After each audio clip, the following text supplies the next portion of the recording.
people have lots of access to karate techniques. There are dojos everywhere. There's karate in movies. There's karate on video. There's karate on YouTube. You can see martial art techniques everywhere. And yet, the odds of you being attacked by a perfectly executed oizuki or front kick are very small. Back in the days when karate was taught in secret in Okinawa, it was almost an impossibility. It would never happen. So to make up an entire art that defends against front kicks, front kicks and step-in punches and such things doesn't make any sense. It makes much more sense to make an art that is effective in self-defense against the most likely, most common attacks. So the difference between a choreographed technique or a kumite technique and a self-defense technique primarily has to do with distance, but also has to do with targets.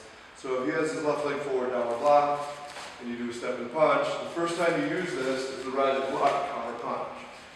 And as it happens, I know 28 different kata, never one time do you step back, rising block, counter punch. If they meant for you to use it that way, don't you think it would be in the kata?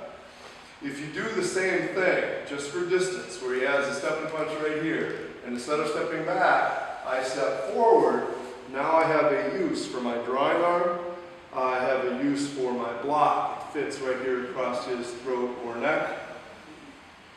You can do the same thing with all of the other blocks. A knife hand block can be used as a strike. An inside block can be used as a strike. An outside block can be used as a strike either this way or this way.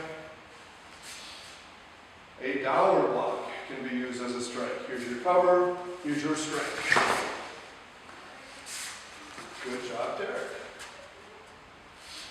So the most common, most likely attacks are done at close distance. A person's highly unlikely to hit you if they can't touch you. They may or may not be hanging on to you. They may have started with a push. But generally when this punch comes, it's going to come pretty direct, slight curve, swinging for your face.